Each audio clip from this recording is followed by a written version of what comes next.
Call to order. We'll start with the pledge. You better do this one.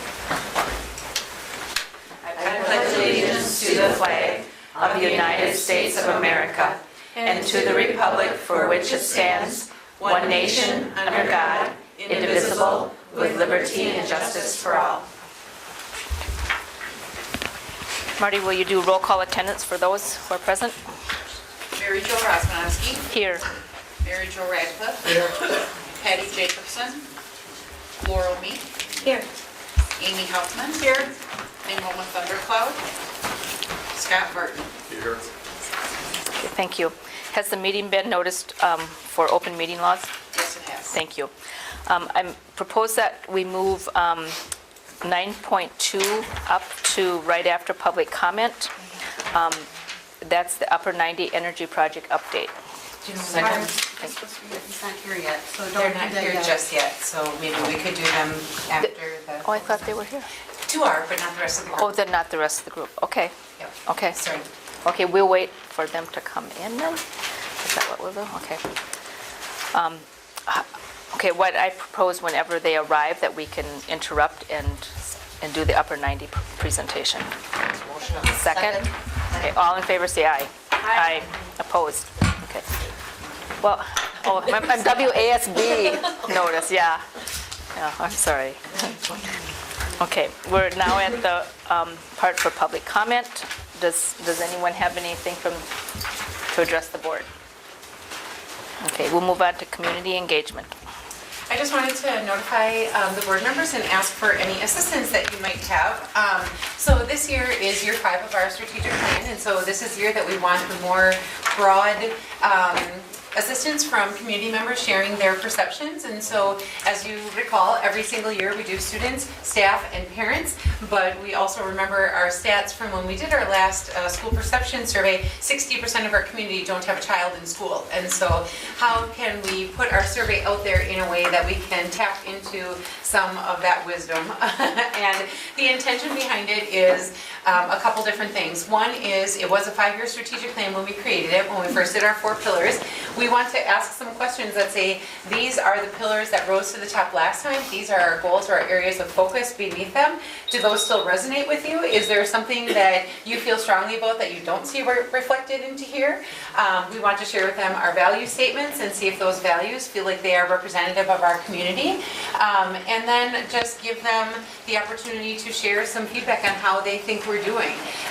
Again, in each one of those 4 pillars. And so we know that we can do an electronic survey at very low cost if we use one of our own Google Forms, or we can use SurveyMonkey. Obviously, we can link it to our Facebook page, we can do it on our website. But we wondered about how important is it to the board to get that information out to absolutely everybody. Is it something we'd want to do as a stuffer in the shopper, sorry, I'm getting there.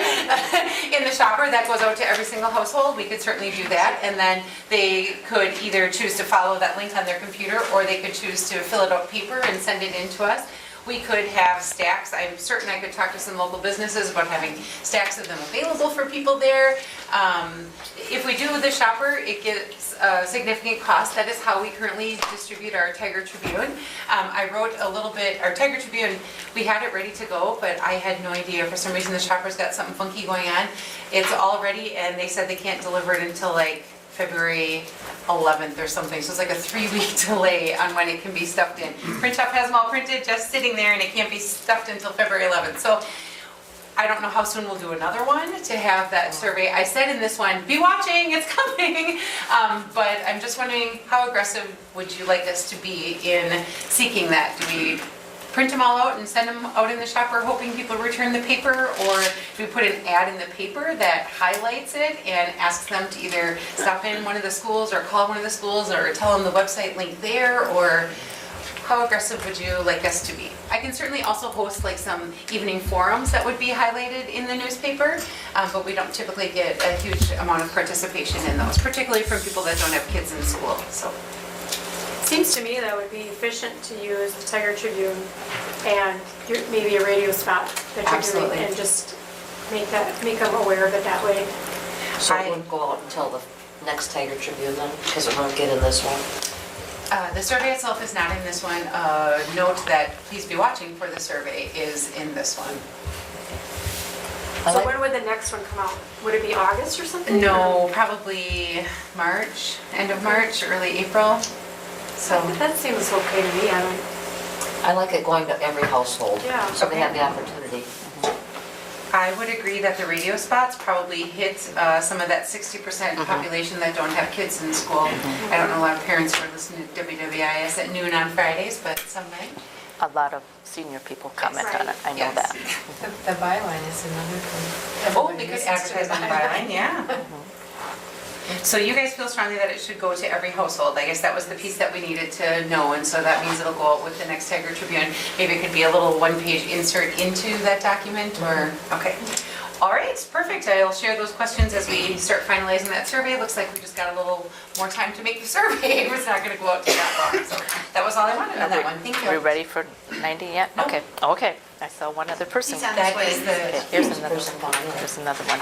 let's do our focus on purpose. Okay, so we'll move to focus on purpose with Stephanie and Mary. And Lori actually And Lori. joined us. Oh, Yes. Lori. Oh, yeah, I saw her coming in. Mario, you were first, you were late, now you're second, sorry. Just so you know, that, you put the podium there, podium there. Oh, you wanted a clicker is what you wanted? Nope. Or my clicker.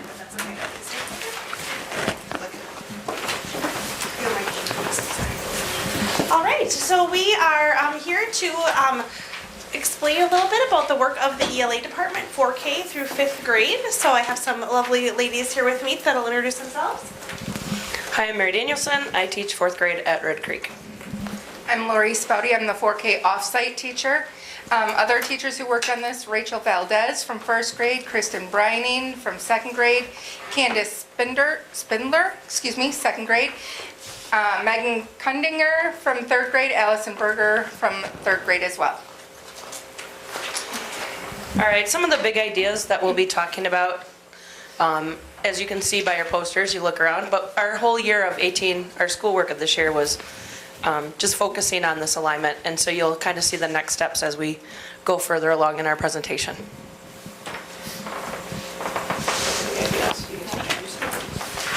As you can see, the area of English Language Arts has a few different components to it. The reading foundation skills, reading literature and informational text, writing, speaking and listening, and language. And those areas all are very unique, but they are all part of the English Language Arts section. Those are something that's covered from 4K all the way through high school. All right, so we wanted to just highlight a few things for you. In all of our grade levels, 4K through 5th grade, every grade level has units in both fiction and nonfiction, a mix of both reading and writing in fiction and nonfiction.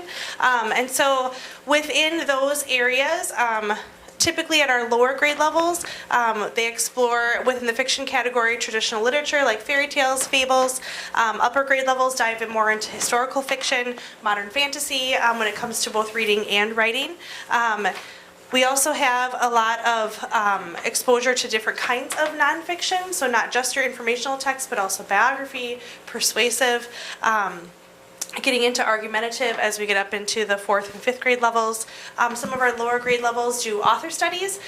So typically at least one author is part of an author study, but we also have a couple grade levels that do more than one. Authors like Jan Brett, Mo Williams, Mem Fox, which are one of the 3rd grade teachers that was part of this was talking about how much her 3rd graders like the Patricia Polacco author study that they do.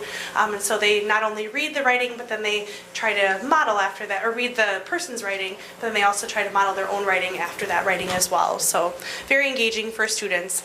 And then in the nonfiction writing, we really have opened that up to a lot of different kinds of presentation, allowing students to do everything from not just a more formal report in nonfiction writing, but also PowerPoints, Prezis, different kinds of technology enhanced presentation as well, because those are also part of those standards.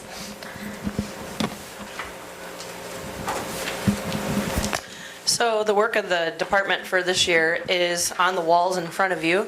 We're working on a vertical alignment between the grades, and so the focus that you're seeing right now is for K-5. And what you will notice is that there's, most oftentimes for both posters, you'll have a reading poster with all of the, kind of all the important things that we're doing, all our guarantees and all the focus that we have. And then another one would be writing, and then the focus for writing and what our guarantees are for writing. So you can kind of see exactly what we did. At our department meetings, we actually went through and kind of tried to see where we have overlaps or where we're kind of weak or if we're strong in some things, and try to kind of pick through what we were doing to make sure that we're not doing too much of one thing and not enough of others. So that's where we're at. And then this work directly connects to the work that teachers are doing on those Friday PLCs. So kind of taking the guarantees and then making sure that they're aligned to assessments, making sure that there's really good documented unit plans, and Mary's going to talk a little bit more about what that looks like in a minute, and then making sure that as part of that assessment data that we're regularly kind of coming back to that and making sure that students that are mastering those guarantees are going into some enrichment during our target time or our intervention time, and that students that are not mastering that content are getting some more support and some reteaching and regrouping of students based on that data, and then kind of coming back based on that data and looking back at those guarantees, back at those unit plans to see if we need any revision to the curriculum as well. And so you can kind of see that process outlined there. Always wanting to make sure we're tweaking our core instruction so it's as strong as possible. So just wanted to share a couple of things from also going on in the department this year. So K2, they are piloting a phonics foundational skills resource, and so the Student Success Committee has talked a little bit more about this more at length, but we have found that with our resources, we had a little bit of a gap in good quality resources when it came to teaching the reading foundational skills. And so that's heavy phonemic awareness, phonics skills that are very important for reading. And so as a group, we investigated some different options and really liked two different programs that are out there. So there's a small team of teachers, K2, that are piloting two different programs in a 6-week pilot for both of them. And then we'll land on something for the end of the year that we'll bring to the full board for hopeful adoption for next school year. And so that has been a good process, and prior to even investigating the resources, we spent some time in professional development around what does good instruction and good content look like in the area of phonics and foundational skills as well. Just to give you an idea of kind of like what we do from 3rd through 5th grade and giving you the 4th grade perspective, we meet at least a couple times a week during our common planning time. We go over where we are in the units. We try to stay very connected within our units so everybody's kind of on the same page. We've been really working hard on formative assessments and even doing final assessments just to have everything set up so that we can use it from year to year and really build on what we find as we do those assessments, how we need to change things, what we need to correct and help other kids in specific areas. It's been really very useful. I mean, it's just the common planning time, the unit planning, everything, and then we really rely on Vicki Kramer, our literacy coach, because she's able to come and be in those meetings with us. And I don't know if you know Vicki at all, but she's a guru of finding every website and every possible addition, I don't know, what's the word I'm missing? Resource, holy cow, every resource you can want, and is wonderful that way, so we're very lucky to have Vicki. Do you mind if I ask a question? I'm not trying to put you on the spot, but you just made mention that common planning time, as well as the PLC time, has really helped a lot in that planning for reading. And to be honest, that was one of the frustrations that we've heard for a lot of years, was that the exorbitant amount of teacher prep time, the old model of Literacy Collaborative was taking people to plan. And are you feeling like A, the time together is more helpful, and B, having some of this foundational work helps that to move forward? Or is it just that you've done it for so long now, you're just naturally more efficient with it? Well, after 22 years. I didn't mean you specifically. No. But you are no spring chicken is what you're saying. I can say that, yes. Because Mary's 2 days older than me, just so everyone's clear. 2 days older. Can't you see the gray hairs and the wrinkles? Yes, it makes a difference. I think it has made us do things differently.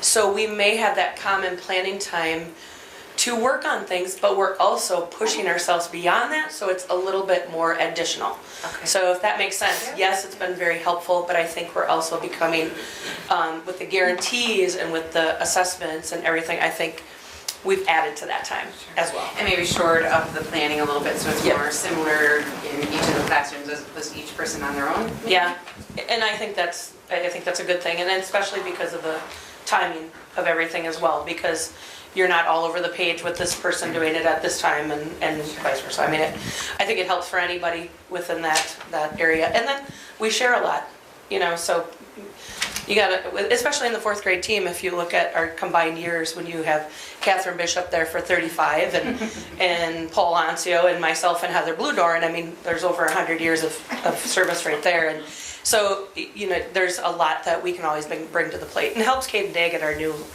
fourth grade teacher as well. Good, thank you. So then just to, she was sharing a little bit about Vicki Kramer, the literacy coach at Red Creek, and then we also have Ann Eberhardt, literacy coach at Forest Street. And so they both are still supporting teachers in a variety of ways. Coaching looks a little different in each building. It's really based around need, and so there's a little bit more model lessons and observation happening at Forest Street, supporting of new teachers, because there's just less teachers in that building. Red Creek, Vicki is doing, also supporting new teachers. She's doing a lot of team teaching, like during target time, to help support students in interventions, as well as meeting with a lot of PLC. She does a lot of group coaching through the PLC time or the common planning time, and that's been very successful as well. All right, so then we just wanted to share a little bit of next steps. So we shared a little bit along the way, but a couple of things that have come out of this vertical articulation work is all the teachers really want to dig a little deeper into the standards, especially those that are their guarantees, and really see how those align as we're talking across the 4K through 5th grade department. So really making sure that we have a lot of understanding of the rigor of the standards I teach and how does that connect to what's behind and what's above me in a grade level, as well as really kind of teasing out that who really introduces this, and then where does it need to be mastered and where does it need to be reviewed along the way.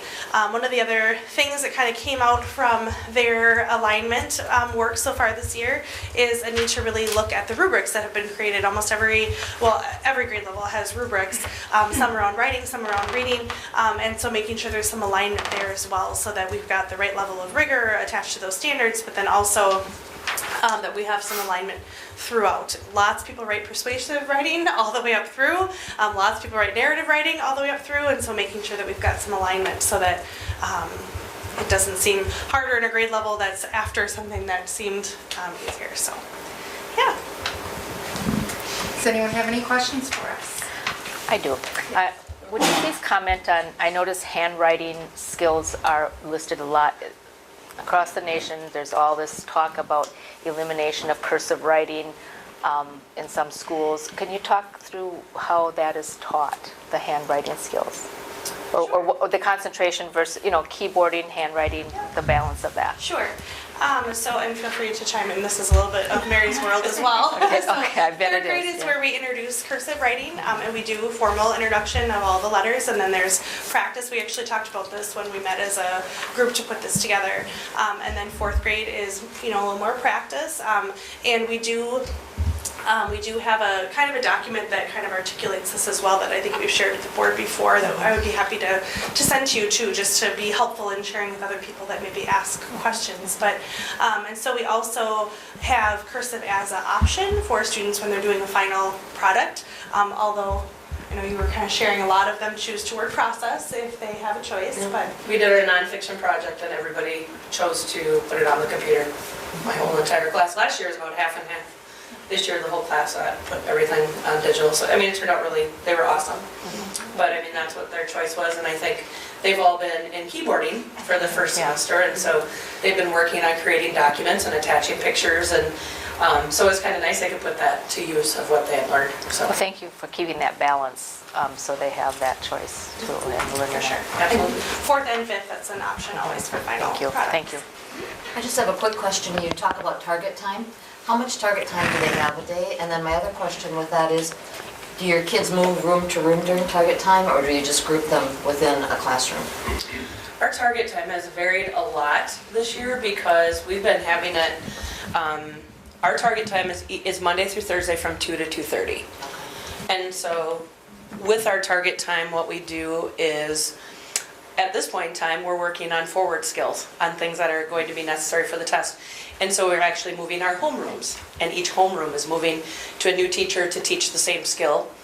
And then we're going to revise that, but our target times have also been, as we look at data, will be, okay, this group needs some extra help in math, this where it needs group help in story problems, this math group needs a push, so let's have a higher math groups that pushes them a little bit. So we've done target in a lot of different ways where kids travel most of the time.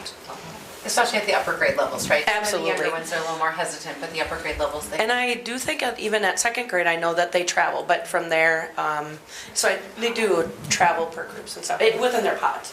Yep. Are there any more questions? Thank you, ladies. Thanks for coming, ladies. Thank you. Appreciate it. Lori, I understand safe travels are in order. Thank you. So are we ready for upper 90 energy project? Okay, we'll move on to 9.2 then, upper 90. And I'll be brief, I promise. It's all good. Sorry, I'm late. It's all good. That's first, I just put like a link to the video in the slides. Okay. So it's just YouTube if you can get that.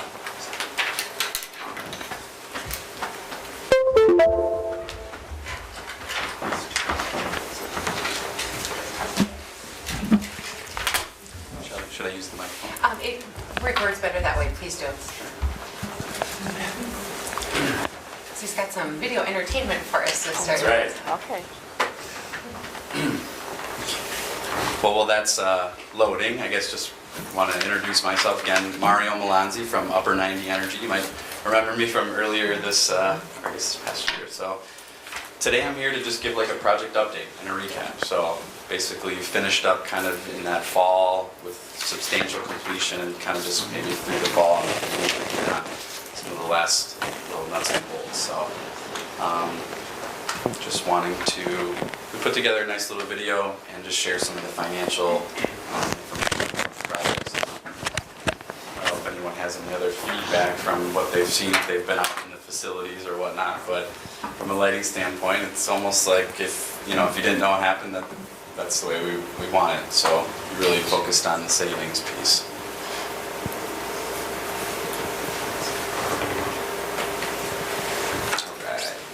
So I just put this video on YouTube, and Jill and Shelly and Kent were so kind to participate.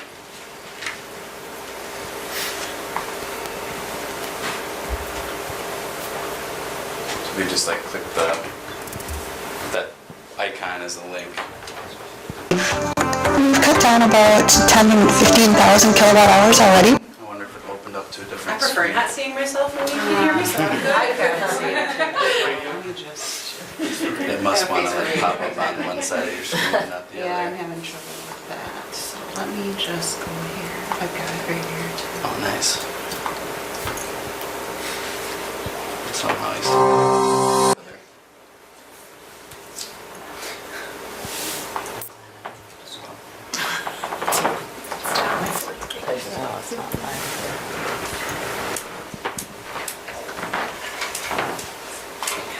Yeah, I'd rather not see myself.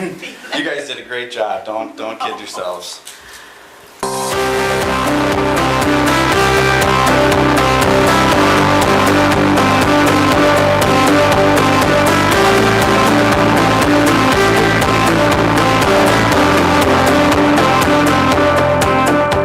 We are from the school district of Vacaville Falls, which is a medium-sized rural school district in the state of Wisconsin, western Wisconsin. We are home to about between 17 and 1,800 students. Our site is pretty expansive, but we've done some significant facility upgrades over the last couple of years, and so this project was kind of the next best step for us. So far, the greatest benefits we have received are cost savings. I was just looking back at the high school and middle school, and we've cut worked on about 10 and 15,000 kilowatt hours already per month in each of those schools. So we're already starting to reap some of those benefits, which will in turn go into savings in costs. So I think that is probably the biggest thing that I've seen so far. Our biggest motivation factor from my perspective really has to come down to the financial side of things. In the state of Wisconsin, there are very few districts who aren't struggling with shrinking budgets and trying to meet the needs of all their students while still serving their communities well, being good fiscal stewards of the community's dollars. We try hard to provide that education at a value. As our budgets continue to shrink, we've had to have some very difficult conversations about programming. Anytime we could look at our operational expenses, those fixed expenses, and look to capture some savings there that we could then redirect those dollars into the classroom, that is definitely worth our time in investigating, and that was the impetus behind our decision. I wasn't so concerned about the LED project because I was kind of a little more informed on that, and I knew how much savings were possible for a district. Instant savings, you're saving, as soon as you switch them out, you're saving money. I was more hesitant on the HVAC side, just as far as, are we really getting a good deal out of this? But once Tom came in and talked to us, I think it was an easy sell, and we're already seeing savings on the HVAC side as well. From my place, being the Director of Business Services, the budget is my primary concern. And to be able to take, again, like I said, use those utility dollars and put those back into the classrooms, or to be able to, when we have a tighter budget year, know that we can cut out of our utility budget to make other things happen, that is a huge, huge place for us. A lot of the areas have really lightened up, like some of the gym spaces, some of the common spaces. You could really tell, like under the carport, how much more light shed from the new LED lights. For some of our HVAC concerns in the high school and middle school, the heat has just been much more evenly distributed. We have been very, very pleased with our partnership with Upper 90. Again, the professionalism when we come to the table, and the honesty that this isn't something that I do, but here's a guy who does it, and they're fantastic at it. And so connecting our people with the leading people in the field so that we know that we are getting the best service that we can. And we had mentioned to Upper 90 early in the process that it was important to us to be able to offer local work wherever possible, and that has been absolutely fantastic. One of our local electricians it was a huge project for a relatively small company, and boy, he has just done outstanding work for the district, and I feel like that's a partnership that our district will be able to rely on for many, many years moving forward. I would recommend Upper 90 to someone else, and I already have, because they're easy to work with, their communication is great, they're very good at taking care of all the paperwork that goes along with it, and really took a lot off my plate, so I really appreciate that.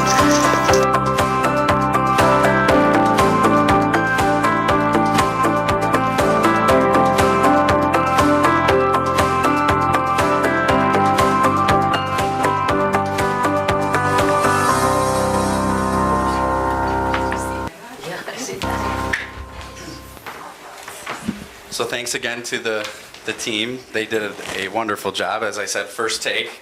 So Matt was ready to cut us if we needed. That's right, yeah. So yeah, a little bit of a longer video, but I wanted to really share the story. We did about a 15 or 20 minute interview for these guys and kind of chopped it up. So I was really pleased with how that turned out. So I've just got another slide here. That just talks about, again, just wanting to refresh your memory on the projects that we did: an LED lighting retrofit, building envelope upgrades, HVAC and retro commissioning, and then destratification fans. So in the middle of the slide there, I just have a financial summary, our project budget, the energy savings, maintenance savings, and then on the right-hand side there you can see the final. So our project came in a little bit under budget, about $42,000 of savings picked up on the budget side. And then through the rebates and the utilities, we picked up another $22,000. So that really shrunk that payback down from about 5 to a little bit over 4. So that's a great story.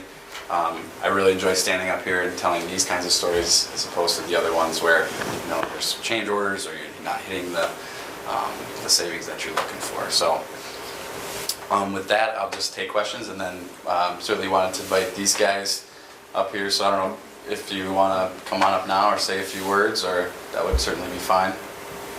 Any questions that you have? Yeah, no, that's fine.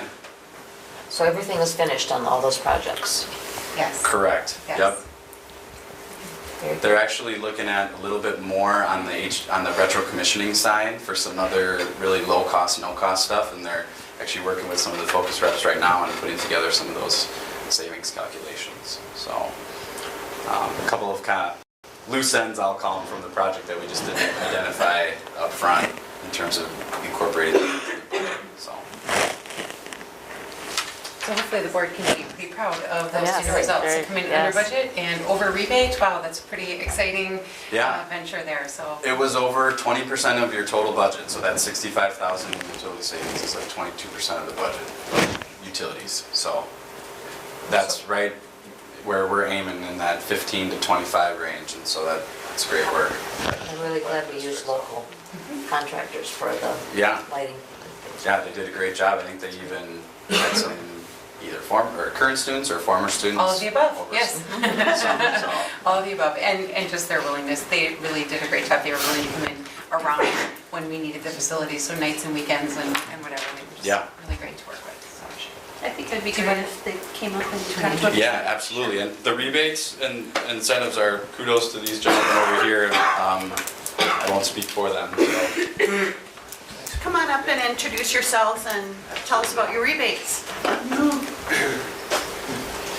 Yeah, definitely, we thank Upper 90 Energy for being a definitely focused on energy trade ally.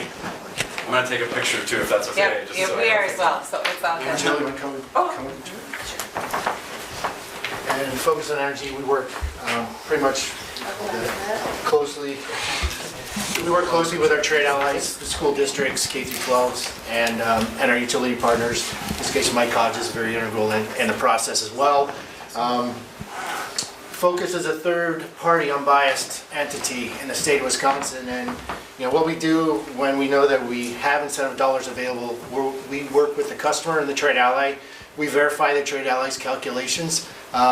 They use qualified products for the program, school district benefits, the community benefits. Oh, and by the way, at the end of the rainbow, there's an incentive for you because you follow this process correctly. And with these lights, the HVAC improvements, the improvements that'll last, up to 20 years in some cases, are the useful life for the equipment. Very great incentive to do for school districts, not only here but also around the state. I work with a lot of them, K through 12s, technical colleges, private colleges, government, federal, you name it. Project of this scope and size, wonderful for the district and a great investment. Can I get all three looking the same way? Perfect. Thank you. Thank you. Big amounts and big checks. Thank you. What are they?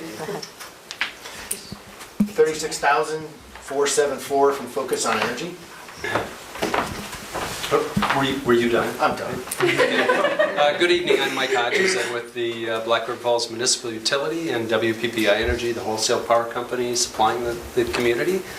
I'm the energy services rep for the utility, and I work with all the businesses in the community to help save energy. Our contribution to this project is a result of an action that your board took, I think about 9 years ago, 2010, where you made it district policy to save energy. And that in turn opened the checkbook to resources from WPPI Energy to provide a match to the Focus on Energy incentives that is designed to reward you for taking steps to save energy. And so this is certainly, my check is bigger, but the dollars are less than what you got from Focus. However, it's not all of our communities have taken this step, and your action is helping to reduce the cost of this. And you had a large check for us when we opened Red Creek Elementary as well, so. That is correct. This is the second jumbo That's check right, that we that's did. right. Red Creek Elementary School went through the Focus on Energy new construction program, and we matched, partial match of the funds there. So your action continues to pay dividends, not only in the energy savings that you're seeing, but also in the dollars that you're getting back into the community. Fantastic. Thank you so much. Thank you.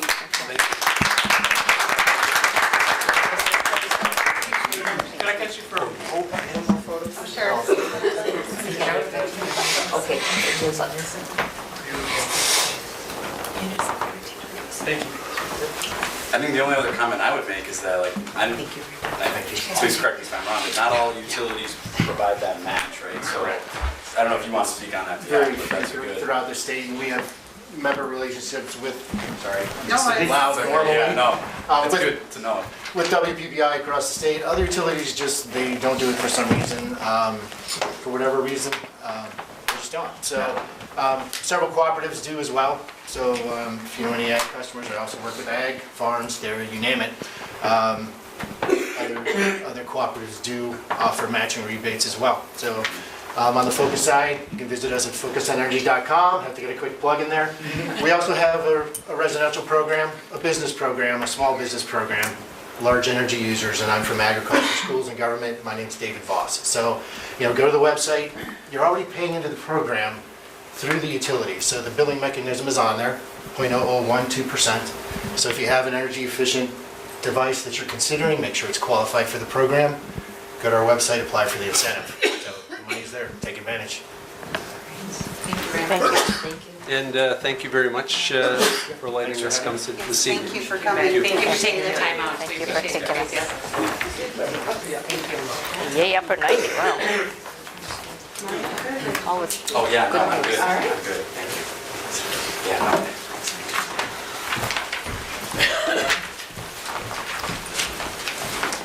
Good celebration to have. Yeah, absolutely.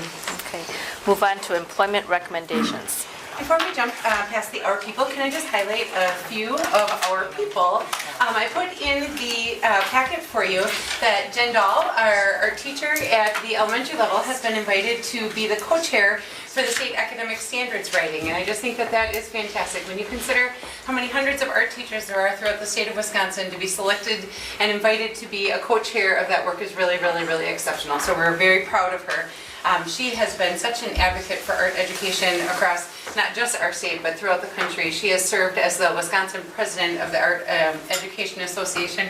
She travels to their national convention. She organizes the state convention. She is just an incredible advocate. And so how nice when somebody who puts themselves out there repeatedly gets some external recognition for that work too. So we're just really excited for her. And so I also wanted to highlight three other staff members. Megan Finch and Mary Burns are both have started the endeavor to become a nationally board certified teacher. That is an incredibly, incredibly rigorous process. And currently in our district, we do not have any teachers that are considered nationally board certified. The process is expensive and time consuming, and it is something that you have to continuously maintain. It's not like you reach that bar and then you're there forever. It is constant effort. But they have passed the first phase. So they have both done the work and have passed that first phase assessment. And then I also wanted to highlight Christy Rausch, who has been forwarded to the second level of the Herb Cole Fellow pool as well. And so again, that's something that she was nominated last year, almost a year ago, and then this fall she had some, her part of the documentation and stuff that she had to submit, and she was recently notified that she is being passed on to the second level. So that is just really exciting that we have so many staff members pushing themselves and also being recognized for the great work that they do. So I wanted to share that under our people as well. Now we can go to employment. Wanted to share with you that first grade teacher Leslie Fent has decided to resign at the end of this school year, and our activities director Jim Ruffholm is also resigning the end of the school year. So the first grade position isn't posted yet, and we'll wait until we have some more of our budget conversations and look at where our enrollments all lie. The activities director position was just posted.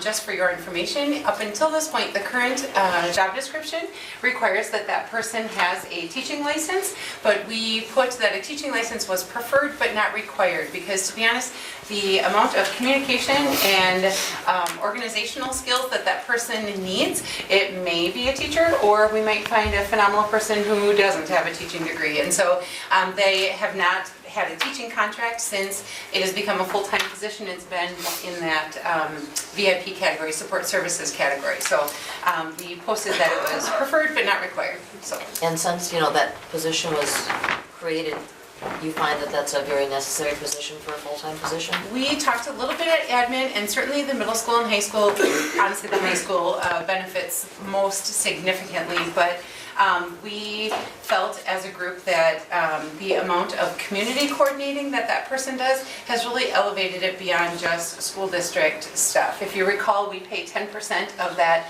salary out of our Fund 80, our community service levy, because they coordinate all of our gym spaces with all of the community rec groups and all of that stuff. And so we did feel like it needed to say that.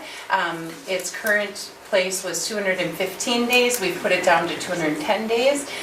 We talked to Jim quite a bit about what it would take for that position to be not, I don't know his exact words, but something to the effect of life-sucking, I don't know, but something that we could do to that position so that it wasn't quite so all-consuming, because he really is expected to be there for all of the events, and so it's an awful lot of time. You've got to be pretty passionate about activities, athletics, and all of that stuff. So we actually posted that one in the Eau Claire paper, the La Crosse paper, and the Banner Journal, as well as put it on We Can. So. All right, so those both need approval. I make a motion to accept the employment recommendations. I'll second. Thank you. Any questions or discussions? All in favor say aye. Aye. Opposed? Okay, motion carried. Before we go on, could I just introduce our new reporter from the Banner Journal? I noticed he walked in before, not everyone knew. This is Kyle Van Ruden, who is actually a Black River Falls graduate from 2007, and so is back in the community and is working for the Banner Journal. And so he's been in, asking some questions, getting the lay of the land, and welcome. We appreciate it. Yeah, thanks, and I'm sure I'll bother all of you soon. Don't worry about that. Well, thank you, Kyle. Thanks for making us worried. Okay, we'll move on to student success, participation in work-based learning. Sure, so after our last two meetings where we've heard from the CTE department, first it was the tech ed and AIG, and then the business and family consumer sciences. We had asked how many kids did we really have out in placements right now, and so what you're looking at is the first page is the fall semester this year, and then the second page is spring semester. And so if you look at it, hoping it didn't come through. You can see the different variety of places where they are, and then the YA means that that's a youth apprenticeship placement. Those have a much higher standard of hours required for their work. And then the work-based learning is a little bit more flexible, where the employer and Mr. Johnson, who helps to coordinate that, and the student, they can talk a little bit more about it. As I mentioned, all of the students in either of these programs are also part of a course called, is it Careers or something? What is the name of the course that they take where they have the online modules with soft skills and stuff? The ICEB curriculum, and the course depends on what type of job experience they're in, so it corresponds to the career path and placement that they're at. Perfect, thank you. But there is a module where they are working directly with Mr. Johnson, not just going out to the site. Mr. Johnson does also go visit and talks to the employers, visits the students on their site, gets a little bit of evaluative conversation. And this is, if you recall, Jessica McNamara started this at part-time, and now Ryan Johnson is doing it part-time. When you look at the second semester, the second page, the numbers really do continue to grow, and there's some really great placements. I asked what the not eligible meant, particularly under Black River Memorial Hospital, because they are at the hospital. There are so many things that the students can't do that they're not eligible for a youth apprenticeship, but they will be putting in about that many hours, and they just call it job shadowing more because there's such restrictions on the work that they can do in some of those areas. But as you can see, just the youth apprenticeships, those are the ones that we usually hear about in the fall when we get some type of reimbursement from the state, depending on the number of students that complete those programs. So, any questions or any businesses up there that surprised you? Like, boy, I didn't know we had some kids doing that work, or? There's Lost Boys Farm. I don't know that one. I don't know that one. Yeah. What's that? Lost Boys Farm, do you have any idea what that one is? Number 16 on this page. Is it a family's It's a family farm. farm? Okay, I want to say this maybe Danny Peterson or something like that. I'm unsure. So, you can see that the program continues to grow. There's a lot of kids who really appreciate that kind of a 1 foot in high school, 1 foot in career preparatory. And so it is a nice bridge for a lot of our kids. Does this include the job coaching with special ed too? Or No, That's separate, okay. Correct. Thank you. And it also doesn't include our Phoenix students who are required to have a job for the other Okay. part of their placement. They are also not included on here. Okay, thank you. Yeah. Any questions or comments? Okay, thank you. We'll move on to open enrollment. All right, and so as part of the state law, as open enrollment window continues to expand through statutory language, each board is charged with having to determine in January what spaces they have available for potential open enrollment students, open enrollment in. And so we have always taken the stand that early childhood through 8, we do have space. We don't necessarily have a hard and fast, we will not accept one student over this number. We don't have a class size that is in policy anywhere. I can tell you that K1, we try to keep it 18 around there, kind of the old SAGE guidelines, even though it's not in writing anywhere. We get closer to 20 as they get older. By the time we're in 4th, 5th, 6th, 7th, and 8th, those numbers of teachers in those grade levels have been stagnant for quite a while, that we've had 5 teachers in 4th, 5th, 6th, 7th, and 8th. And so those class sizes really do fluctuate quite a bit. As you can see, 24 kids one year, and then the 7th grade, no, it is 27. It has gone as high as 28, but we've not bridged the 30. By the time we get to high school, they control the class sizes by the sections that they offer, and first choice, second choice, all of that. And so we don't necessarily put a limit on the number of open enrollment in students. That is the case for all of our general education. We do also have to create an expectation for class size availability for any special education students that may want to open enroll in. And we are in a good news, bad news situation.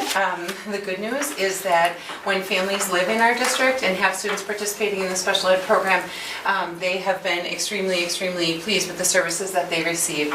Actually, the chart doesn't really show you much because we're saying we don't have any room at the inn. So across, yeah, we are saying that we don't have any space available. So we have had, here's an example, there's a student who currently lives in our district. They were looking at buying a house outside of our district. It is a student with a disability, has a one-on-one aid. The parents wanted to know if we were going to allow that child to open enroll in next year if they bought the house outside of our district. And we couldn't promise that, because if that child, not if, that child has a one-on-one aid, meaning we had to hire someone to work that closely with that student all day.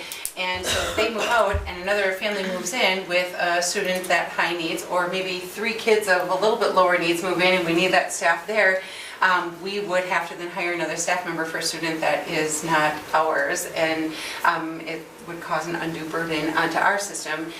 The students that live within our boundaries would receive lesser services because we were providing services to someone who lived outside. And so I told the family as appreciative of we were that they, as appreciative as we are, that they appreciate the services their child is getting, that is not a promise that we can make. And I just shared that during the summer we often have a lot of movement of our special education students, and that buildings kind of feel like those first 2 weeks every child that moves in has an IEP, and it just creates a challenge because the kid is always at your doorstep before that document is there, and so we have no idea what their needs are. The programming has been successful for that child before, and so it's kind of the first couple of weeks are always very, very challenging as they try to adjust the special education staffing they have in each building to meeting the needs of the kids in front of them, and then if we're bringing back other students as well. So what happens when a family with a student with a disability applies for open enrollment? We are required, we can't just put up our shingle that says there's no room at the inn. We have to ask for the IEP of that student, and Tammy has to work with that building and look at what needs are identified in that IEP and see if we have the resources in that building to be able to meet that. If we say yes, then absolutely that family gets to come. But then the next week, another family moves in with another special education student. We don't uninvite that other student. And so, as you can imagine, we're pretty cautious about that because depending on the needs of the child, it can be a pretty significant venture for us. So, again, the great news is we've had families, kids at all levels that just say, holy buckets, we just get the best quality service here, and we're so appreciative of the caring staff that we work with and the needs of our child being advocated for, and for all the right reasons they want to stay. So our process is that we don't say we have any room. However, when a family moves in, we have to go IEP by IEP to make that determination. Have you had applications that you've turned down? We have.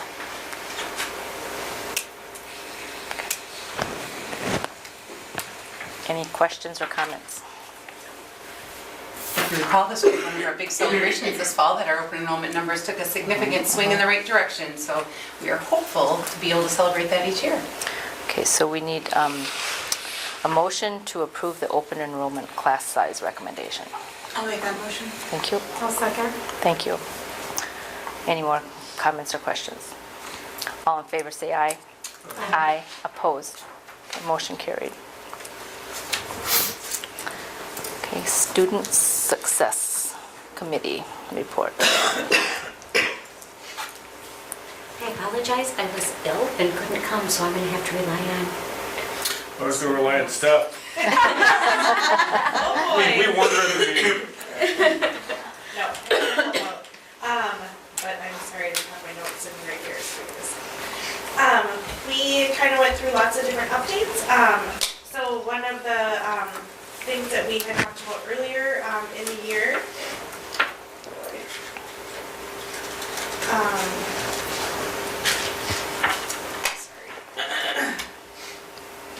I'll touch it from memory. So one of the things we talked about the professional development updates we have with the open enrollment dollars. As you know, we talked before that was going to go to coaching at each of the buildings. So we had a kind of a lengthy update on what is happening in each of the buildings, different coaches coming in supporting groups of teachers in work around instructional practices and rigor in the classroom and some behavior support as well. We also kind of heard about some of the reviews that we have going on. I shared just a little bit about the phonics update in our ELA presentation. That K2, then also our high school teachers, math department is reviewing resources. So they're just in the reviewing stage right now, but hopefully we'll be bringing an adoption request to the board in the future. So to talk about that, and then we also have had have been having some ongoing review of different universal screener possibilities. Right now we use the STAR at the elementary level, the Renaissance Place STAR, but we are investigating other options because everyone has upped their game over the years, and so we are have had several different presentations by different companies and are kind of making our way through that as well. Thank you. Any questions for Steph? Thank you, Steph. The girls hockey co-op agreement, WIA requires this every 2 years. So there are no changes. It's still good thing we don't have to print this on a jersey. It's still Melrose, Mindoro, Neelsville, Sparta, Toma, Whitehall, and Black River Falls Tiger girls hockey. Okay, there are no changes, I understand. Correct. Okay, is there a motion to approve the agreement or to update the agreement? Make that motion. Thank you. Second. Thank you. Any questions? What's kind of the number of girls from each of those schools? Kind of how does that break down a little bit? I am not super informed on that. I think the Toma Black River really is the bulk of the girls between those two teams, and those are the kids that have played together all the way through. Like Whitehall, I think it's one girl. Melrose, Mindoro, there was one girl, but she graduated last year. I'm not even positive they have a girl in it right now. Neelsville. So it's really singletons when you get away from Black River Falls, Toma. They are really the bulk of the organization. I think total they have in the low 20s, don't they? I think so. Yep. Yeah. And is that a comfortable team size? Yeah, that's a nice size. Good size for your first. Okay. Yep. But a lot of those little towns, it's a singleton that wants the opportunity to play, and so. Okay, we have a motion and a second. Any more questions or comments? All in favor say aye. Aye. Opposed? Okay, motion carried. Reading Recovery Consortium. All right, this is, if you recall back a few years, in order for our 2 reading recovery teachers to continue being deemed reading recovery teachers, they have to be working with a certified trainer. And so when we had Betty Yankee here, we had no need to contract with another district, and now that Betty has retired, we have a need again. And so you will see that the cost has gone down since our last contracts we've had to do. We now only have 2 teachers that are teaching reading recovery, and so that is the reason that the costs have gone down. Our teachers travel there for coaching, and the coach comes here to observe behind the glass teaching and working with our staff. So. Okay, so this is for this year yet? Yep. Okay. Okay. And the funds come out of our Title I budget. Okay, is there a motion to approve the reading recovery agreement? Also. Thank you. I'll second. Any questions? All in favor say aye. Aye. Opposed? Okay, motion carried. Monthly expenditures. Moving on to finance and facilities. You received those in your packet. Does anyone have anything they want pulled out for discussion or questions? Okay, is there a motion to approve? Motion. I'll second. Okay, thank you. Any questions or comments? All in favor say aye. Aye. Opposed? Monthly expenditures are approved. Capital maintenance projects. We have Hey, Kent just stepped out. Kent. I can start by saying that. Here he is. You're up, Kent. Yeah. I can start by saying that Kent and I met with all the building principals. We went around and did our annual walkthroughs. We kind of killed 2 birds with 1 stone. We were doing some security and site assessments at the same time. So we were in pretty much every space and around the outside of the buildings as well. We then sat down with the principals recently and talked about what kind of projects they had seen or were looking for as well on their list. And then we also had our long-term capital maintenance plan list that we went through, or some other things that we identified. So I'll let Kent highlight some of the things that we thought were important to do soon. Yeah, so like Jill said, we met with each principal individually after we kind of did our walkthrough, and I kind of like to highlight some of the bigger areas that we've decided to work on. Forest Street and the high school kind of are receiving more this year because Forest Street's kind of felt like they've missed up for a while, I believe. A few of the things they're doing there, the restrooms at Forest Street, the sinks are not really equally accessible. If you guys have been there, it's hard for like some of the shorter kids to even reach to turn the water on. I noticed one day I'm standing there and the kid's say, "Can you help me turn the water on?" You can look into replacing these. So we're also adding some doors at Forest Street that will have the handicap buttons. There's not one on top, and then there's a lot more kids in wheelchairs now, so the doors to the playground are going to have a button on it too, so they can get in much easier. Then there's painting at Forest Street that I believe will lighten the place up permanently. We're going to do 5 window replacements on the front of the building there. We're hoping to do another bathroom remodel or touch-up, maybe at a toilet. The stairways, if you guys have noticed the stairs that go by the rocks outside, that's been kind of a concern because the kids tend to work their way into the rocks, so we're looking at adding some railings to kind of corral the kids so they don't break an ankle. The inside stairs, there's a door that needs to have a magnetic door holder added. And then kind of our regular replacement tiles, carpet squares, such like that. Gebhardt, one of the big ones we were looking at Gebhardt, they're looking for a life skills transition room, which we'll have maybe a dishwasher, washer, dryer, have a bed set up so kids can know how to just do their everyday life skills. And I believe it's not just going to be the kids that are at Gebhardt. They'll have some kids from the high school, some kids from the middle school go there and kind of just learn how to do the everyday things. Our biggest project this summer is going to be the high school roof. We're combining funds from this summer or this year and next year's funds, and we're looking at $250,000 this year and probably about the same from next year's budget, and that should do about 40% of the roof. It's an expensive project, but the company we've been working with, they're called Tremco. They've done a lot of huge projects. Miller has got Miller Brewing, all their roofs have been done by Tremco. If you look at Ford Field, that's the one that sold me. They were up on that roof for 3 months doing the Ford Field in Detroit, and they did a really good job, so we're pretty happy to be working with them. The track needs some repair at the high school. That's been highlighted. We're hoping to do a remodel in the art classroom. If you guys have visited the high school art room, it really seems kind of in a small area there, especially because they need the big tables to work at. There is one wall that we hopefully can take out without disturbing too much, so that would really make the room bigger, and then stealing a closet area from the tech ed area and putting that as art storage. There's a kind of a dual storage area you can kind of walk right through, and he has plenty of storage in the tech ed, so hopefully that'll work out for us. One of the bigger projects at the middle school, the PA system is going to be replaced, and a lot of that funding has come from our safety grant that we applied for, so that should cover a bulk of that project. The middle school is also getting a couple of handicap accessible doors, so they can get in with the button as well.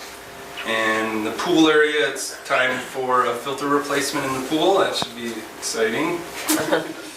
And that's a lot of the big stuff. Red Creek is kind of minimal this year, and should be for a long time, we hope. Should be for a long time. Those are some of the highlights. Could you talk a little bit about the locker rooms at the high school? Just because the music rooms and the locker rooms, that was all something that was kind of that next phase of our referendum facility project at the time, but then when we did the community survey, they had a bar of dollar amount, and then they also had prioritized all of those different areas, and while the locker rooms and music areas were definitely on that list, they were not prioritized under the dollar amount. And so talk to us a little bit about the Phi-Ed locker room. So the Phi-Ed locker room, if you guys have been aware, this moisture's issue has been a problem at the high school for a long time, but we really think we've got that tied in with some of the pumps. When Myron did their final walkthrough at the high school, we had two sump pumps that went in, so that helped quite a bit. Now we added two rather large dehumidifiers, one in each locker room, and I think it's really dried up down there. You can definitely tell. The locker rooms, the gym side locker room, when you walk in, if the gym teacher's standing here, all the lockers are kind of in a row, and when you look, you can only kind of see one at a time. So when they're trying to supervise down there, there's always somewhere that's hidden. And we're looking to, hopefully we will do the Phi-Ed side this year, and the lockers will kind of wrap around the edges, and then some of the lockers down the center will probably be, more like chest high, so no matter where you're standing, you can see everyone in there. So right now there's a lot of dark spots down in the locker room. There's some other areas we can kind of empty out down in the locker room that are kind of unused space, and hopefully we can, gain about 700 square feet down there, if that's a possibility, if we can do it on the cheap. We're hoping. And that's always the hope, I think. But as far as the condition of the locker rooms, they've seen age, but it's definitely a lot drier down there than it's been in years past. Yeah. If you have any other questions, I'm welcome to answer. Is there some things on the 5 or 10-year plan that you would want to highlight? Things that you talked about when you were in the buildings, but there's no way it could fit on the next year? For either one of you? I know the roofs, of course. The roof is pretty obvious. What were our other plans? We would continue the window replacement at 4th Street, those kinds of things. The chiller is on here too for 4th Street. That was also going to be a combo of funds from, so we'll do that actually in the summer of 2020, and we'll use some funds from 2021 to help with that project, because that's really like a $100,000 project. There's two compressors that run the chiller system at 4th Street right now, and one of the compressors it's went out. To replace that unit is about $20,000. We had bids last year, and you're still going to have a 20-year-old unit with a brand new compressor. So a lot of our advice was see if you can limp this along on half a leg and save our money, and then do a replacement instead of trying to fix an old 20-year-old unit. And remember, that's more of a climate control at forestry. We wouldn't call it air conditioned, but it's climate controlled. So in July, it's still going to be piping hot in there, Yep. but it's supposed to even out some of the extremes. Spring and fall. Yeah. We've kind of compared it to like a heat pump. You can run a heat pump in the spring and fall to supplement your heat and do it on the cheap, but in the middle of the winter, your heat pump becomes inefficient. Another thing we've talked about in the 5-year plan is at some point, we're definitely going to have to look into the boilers at the high school, and that is going to be a monster project. It's going to have to be like what we did here with repiping and everything, but Those are original to that building, so Wow. they are. 62? They've lived their useful life, and we've been told that some of those parts are getting really hard to get because they're over 40 years old, so. a lot of that older steam heat with the pneumatics, it's hard to find techs to even work on it. There's a lot of asphalt, doing actual overlays, and you can seal coat and crack fill and do all that to a point, and then at some point you have to actually put a overlay over the blacktop. So there's some of that in there as well. We took some of the things from the referendum that we had looked at, so possibly, you know, is there any kind of additions that we can do to the art room to even increase the size, you know, even greater? Look at improving the music and art rooms as well. Those are all in our plan, but they're all big, big dollars to do some of those things. We also even just improved the heat in the art, or I'm sorry, the music and choir room. at the Too high much of school. it, not enough. Yeah. They have the univents in there right now. We'd look at doing a different kind of split system like they have at the other end of the building. Those are still really expensive. Getting some more fresh air in there. I mean, there's a lot of those kinds of things that, why it did make the dollar amount for the referendum, it's still a priority to do. And so at some point, we will have to talk about, do we want to start discussing a second facility referendum to address the locker room, the weight room, which if you ever step foot in that, first of all, I get that it's meant for sweat, but all that rubber and the heat in there, wow, it is something to behold, I tell you. And not because it's dirty, just it's Fresh air hot. exchange needed, huh? Yeah, well, and it used to be an exterior room, and now we've built all around it. And so, but those art is squished, and music, those rooms are certainly subpar compared to some of the rest of the music facilities.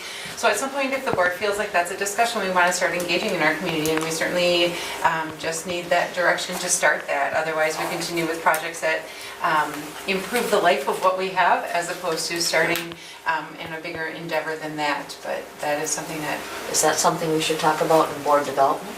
certainly should. Maybe that we decide that we want to put something on that community-wide survey that gets at that discussion too. So can you refresh my memory, Jill? It seems like something major had been done with the roof at the high school before. Yeah, what was that? We've been doing parts of the high school roof, but Okay. that alone, the high school roof is probably $1.6 million just to. If you were to do the entire the thing all entire at thing. once? So we've done pieces, very small pieces. When Okay. Ken said 40%, that's about 40% of what's left. 40% of what's But there's left. about 80% of the roof left to do at the high Okay, school that have alright. not been touched. We The did middle all of the school, middle school. right? We did the middle school in 3 phases, so that is done. Great. So that is a big I said the project. same thing, Amy. I feel like we're always talking roofs, and they like, we are. Every year we do something. We got a lot of buildings to Yes, cover, we do. put a top on. Surface on. Yes, yes. One other thing I wanted to mention that's not on here, but it is something that we're going to try to accomplish with the city, because it has to do with our curbs and our approaches to our driveways at 4th Street. Out front, there is no curb cut for ADA accessibility. There is no parking spot for a wheelchair type parking, but we wouldn't put that there now because we have no curb cut. So that's something we need to talk to the city about. And then one of the approaches into the south drive off of 4th Street is all beat up as well. So hopefully we can get some of that cement work done soon. We'll have to talk to the interim and perhaps the new superintendent for the street department to get some of those things done. And one other note about the handicap accessible doors, both at the middle school and the Forest Street playground. When we first started locking all of our school doors, those became really complicated. So now you have a handicap door in the back that the kid needs to be able to push, they need to get him in the wheelchair, but we need somebody there with a key to be able to unlock the door, because it also still needs to remain a secure entrance. And so that complicated things for a while, and so those probably slid back a little longer than they should have. So it's good to get those both done this year as well. Any more questions? Okay, thank you, Ken. Good, thanks. Oh, and we need to approve your plan. Okay. Please. Okay. You left too soon, you're supposed to say, I need a vote. Is there a motion to improve the capital maintenance project update? I so move. Thank you. Is there a second? Second. Thank you. All in favor, say aye. Aye. Opposed? Okay, thank you. Motion carried. Meeting minutes, you received those in your packet. Does anyone have any questions or changes, recommendations? Okay, motion to approve. To approve the minutes. Thank you. Thank you. All in favor, say aye. Aye. Opposed? Okay. Patty. Okay, we'll move on to Dr. Severson's report. Sure, I just had a few very quick things since I already highlighted the staff.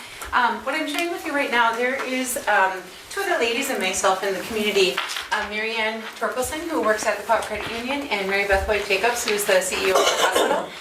And all three of us have this burning passion for servant leadership and all that it can be. And so Mary Ann Torkelson is actually going through a graduate program at the Turbo University with Tom Thibodeau, who is kind of the, I'm going to say the local guru when it comes to servant leadership. And so what Tom does is he has gone into some communities and has led community forums in how to become a more servant-led community in general. And the idea that the three of us had was that we are from three very diverse sections of our community, yet all very heavily engaged in the work of our community, and all, of course, want our community to continue to grow and thrive and all of those things. And so we are hosting a first get-together, and I offered this room and the district office and our food service. We're going to host a breakfast, and Tom is going to come and just talk about what a servant-led leadership or a servant-led community could possibly accomplish with the right people at the table, with the right motivation. And when you think about some of the incredible philanthropists that we have in our community that do what they do simply because they want to leave the community better than they found it, we thought that there's so many pockets of great things happening.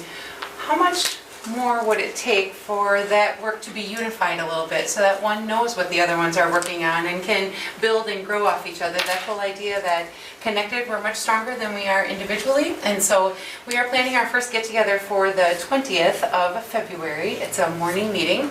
I didn't put all of you on the list, but if it is something that you would like to come for, we would more than welcome you. We just generated a list of as many diverse people throughout the community that are just seem like servant leadership would be a conversation that they'd be interested in. And so we are, I think, either the end of this week or early next week, the invitation letter is going to go out to some of those people. But Mary Ann's going to invite some other people from their credit union, Mary Beth. I know my name should be Mary if I was going to be part of the group, but Mary Beth is going to ask us from the hospital, and I said that I would invite anyone else from the district. So if you're interested, the first meeting is going to be about, I think it was relatively short, and Tom is going to come and just talk a little bit about what that work could possibly look like, and then there's no commitment, and people can decide if it's something they'd like to be a part of or not. So. And so I did volunteer on behalf of the district our space and breakfast. I hope that's all right with everyone.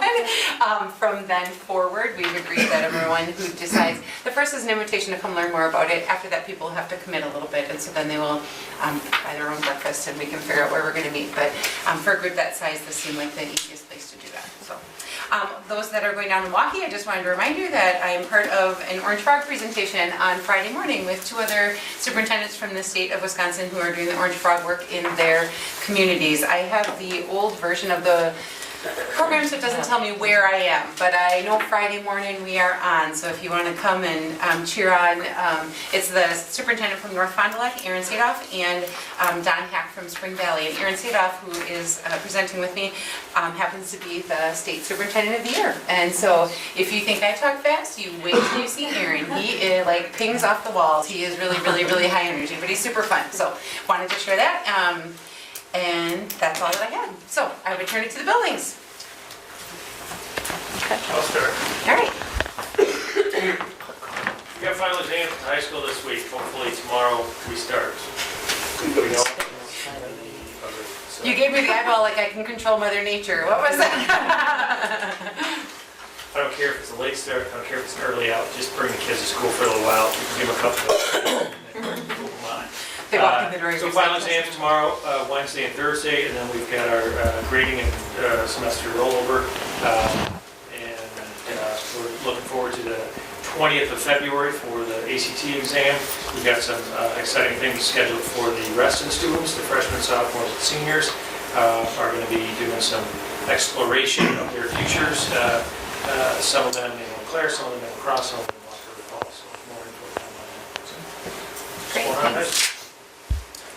The one area I'd like to highlight from the middle school this month is our interventionist, Karen DeBerg. Many of you might know Karen. She's been in the district at least 20 years, maybe a little longer. About 15 of those years, she was the 8th grade reading teacher, and she has that 316 license as a reading specialist.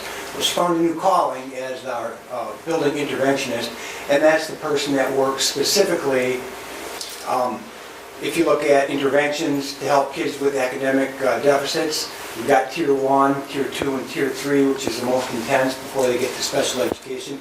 Karen works with kids at Tier 3, and she does a remarkable job motivating them, helping them see progress, getting the parents to buy into the program, and making the kids feel like they're not anything special or out of the ordinary, but because she calls her class Boost, and she renamed that a couple of years ago, and that really helped too. Help kids buy into why they're there. But these kids really struggle in reading and math, and I wanted to share with you her success from last trimester. She said, my reading groups in 8th grade were reading faster than an average college student and were showing good comprehension in the process. They know by reading fast and efficiently, it will help them get through homework faster and do better on tests. Her 8th grade group went up an average of 1.6 grade levels, and that's over a 12-week period. 1.6 grade levels from initial assessment to final assessment. Her 8th grade math group went up an average of 3 grade levels from initial to end assessment. She says how proud she is, how hard and diligently they've worked. It was fun seeing them work hard and then see their accomplishments. So nice job to Karen. Nice to see results. Thank you, Dave. That is a great choice. Karen is so, boy, she motivates those kids. She taps into them. She really does a great job. So, yeah. Thank you. I read Baby talking about the Tiger Pride Student of the Month lunch. Something we started this year. It's the third Thursday of every month where it highlights a student from each of the 24 classrooms, and they come up for a lunch. And it's typically tied back to the character trait that we talked about earlier this year. Up on the board, you can see the businesses that have sponsored the lunches, and we invite them to come in as well. They usually have 1 to 2 or even 3 representatives that come in, sit down and eat with the students, share a little bit about their business and what they kind of do, and also some of the things that they look for in their employees, and just kind of gives them a connection to the students, and as well as the students a connection to the area of businesses. They were very generous in their donations, and it just started with a conversation of, we would like to reward the students for demonstrating something in the classroom. So for the month of December, which we just celebrated, or for December, we just celebrated with the Scholzius Home Center. It was on forgiveness. So the students at some point during that month had demonstrated forgiveness. They could have happened on the playground. They came back and apologized to that student, or whatever it may have been. The teacher acknowledged that and selected them. And then as you walk into Red Creek, there's a bulletin board with our Tiger Pride t-shirt on it. And then there's a half sheet of paper that is written from the teacher's perspective on why they chose that student. And that's up for the month, so the students get to read that as well as the other students. So they see why they're being selected. And the lunch is actually provided by the school lunch program. They do all of it and then send it over to the school, or to Red Creek. And then, so it's a school lunch provided by the school, just sponsored by those businesses. So we thank those businesses for helping to make this possible. And then one other side note is that we have 3 new student teachers starting today. bumps our total up to 7, and we have one more coming in the fourth quarter. So it's been great to see that most of them have been UW-Eau Claire students, and they're enjoying it. They kind of went back and said, hey, we've had a great experience, so they kind of reached out to see if they could place more.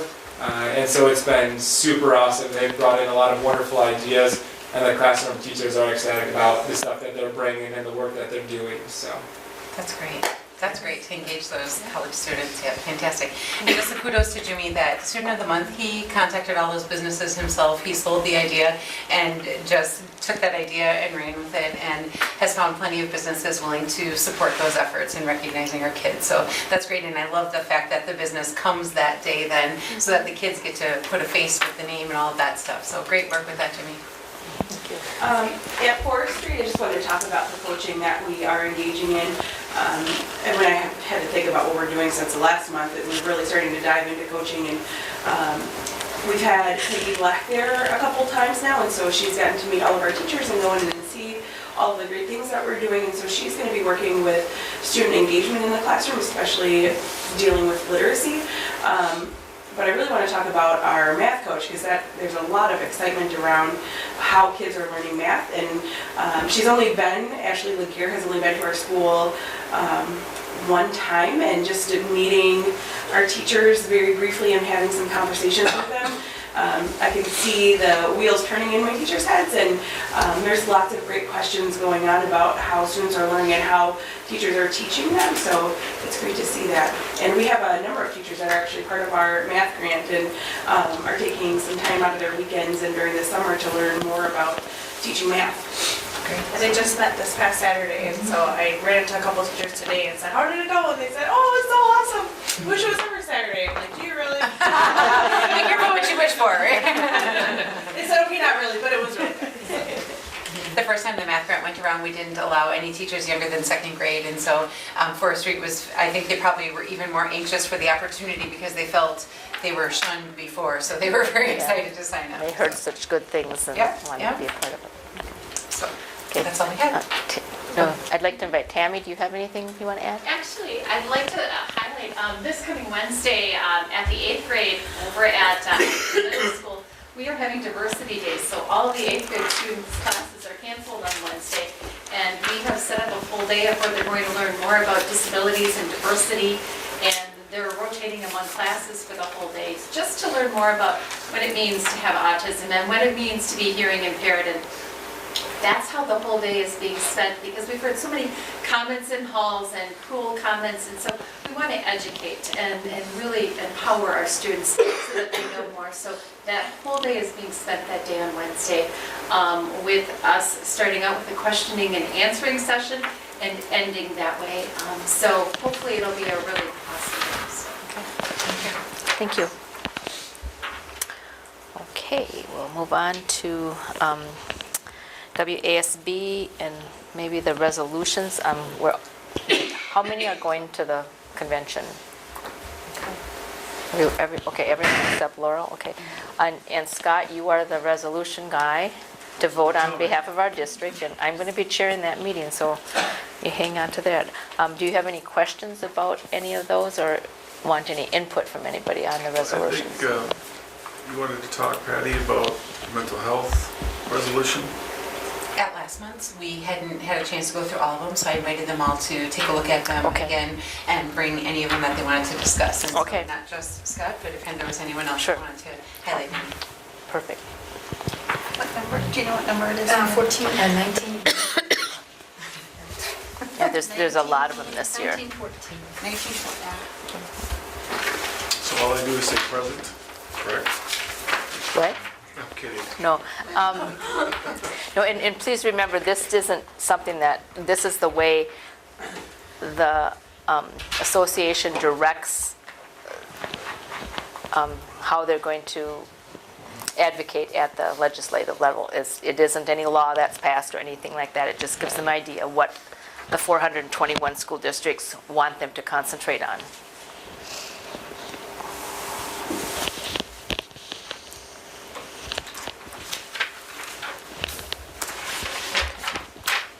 I'm not sure that's the one. There were several regarding mental health things. This is to create a revenue limit exception. If it's up to a local school board, I think that's the key to it right there. And I would be really concerned if we wanted to do this. I don't support mental health services being provided in schools. I think especially for children, because it's very tricky to diagnose mental illness in a child, and I think referral is fine, but if you are going to start treatment centers in schools, I don't think that's an appropriate use of educational funds. You turn back, I don't think that was what the intent was. It was just to, Yep. but not for the school to pay for it. It is. Is it? Contracting Okay. with mental health service providers, hiring a mental health coordinator, hiring an autism coordinator, hiring a behavior specialist, contracting with outside agencies for mental health screenings, hiring a peer advocate, training of staff in areas of trauma-sensitive schools, restorative practice. So the last couple, not, but the first one, contracting mental health service providers. That would be that the school would actually be doing it, okay. Because they're telling us that what they're advocating for is that they could, I'm confused about why it's a newly created fund if everyone's going to levy for it locally. That doesn't make sense to me, because if you're local, if you're levying for it, why there needs to be a fund created, but. So there might be some discussion on that. Yeah, certainly school has a role to play in recognizing and detection and counseling and making sure that we point the student in the right direction. Well, it's certainly something worth discussion, because there's a lot of talk about it across the state, so. And the sentence is right in there, determined at the local level, as you pointed out, so still leaving that authority locally. Okay. There was another interesting thing, part of that, and I can't remember exactly because I'm so sorry, I had left my notes in the car. But it was about when we expel a student and being responsible for their referral at age 21. And I thought, holy cow. I'm guessing it must be a special education situation? Yeah. And so, they talked about the schools, so I think there should be some thought and discussion on that. I wish I had. I think I found it in 1922, state funding for collaborative efforts to address behaviorally challenged / expelled students. Is that what you're talking about? Yeah. And so again, at the local level, I think districts can decide for themselves. The reason I was concerned about that was because a number of expelled students are criminal acts, and if we're going to, they become adults at age 18, and then where is our responsibility between 18 and 21? I think sometimes as school we forget that our education is our focus, and we're trying to fix everybody's problems all the time, which makes us feel good, but doesn't really address the educational issues that we're It feels good when we can solve them. It doesn't feel good when we're challenged to solve them. Right. Just saying. I think it takes the focus off what we're really trying to do, which is student achievement in education. And so it looked like a lot of these resolutions were geared towards things that are way beyond what we have control of as a school board. So the emphasis, as you can certainly read, it talks about collaborative approaches suggested by this resolution could help ensure that efforts to both assist expelled students and make schools more secure are not undertaken in a silo, but are coordinated with law enforcement, mental health professionals, and county social services. Further, such collaborative community-based approaches can continue to assist and engage such students after they reach age 21, and can offer options for assisting or engaging these students during those periods, such as summer or other holiday breaks when school is not in session. So, it looks to me like the emphasis is really on trying to legislate smaller communities to collaborate around these students. Oftentimes, when we get to an expulsion of a student, they do have a social worker, depending on what the infraction was that led to the expulsion, but oftentimes there is a social worker involved, not necessarily, if it's AODA, we ask for an AODA assessment, but again, that wouldn't, the collaboration is still kind of a checklist of things that they are forced to do as opposed to a collaborative effort around improvement. And this one, so we are responsible for the education of our students with disabilities until they are age 21. This does not mean that it doesn't read anywhere that it has to be a student with a disability. It just says that this collaborative service could be available until age 21. So. Okay. Any more discussion? Does that? Well, I had one more. Okay. Which one was it? figure out which one it was. It was the one where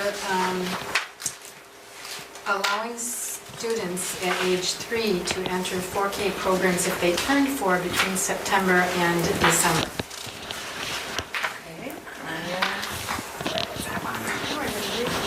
I don't remember that one. Must be here, though.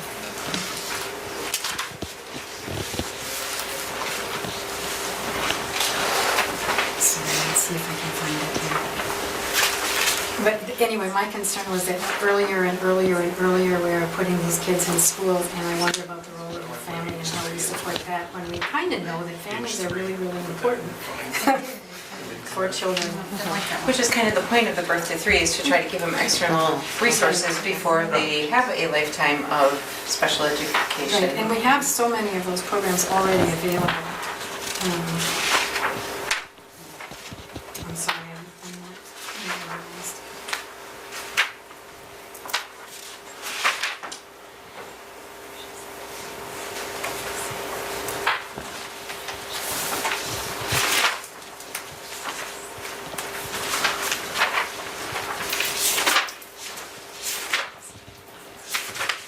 Early childhood development and education, 19.7?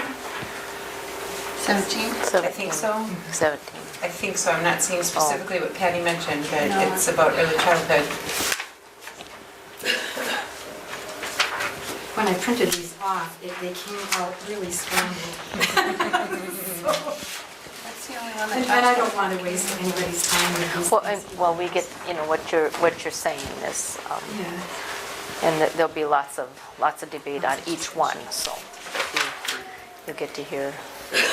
And the beauty of, I think, the delegate assembly, when I've seen it, is the small districts get the same vote count as a large district. All 421 are equal, and so you'll hear a lot of back and forth how it would benefit a large district and then how it affects the small districts. That's the most interesting, I think, of the day that we see that happening. Okay, well, thank you.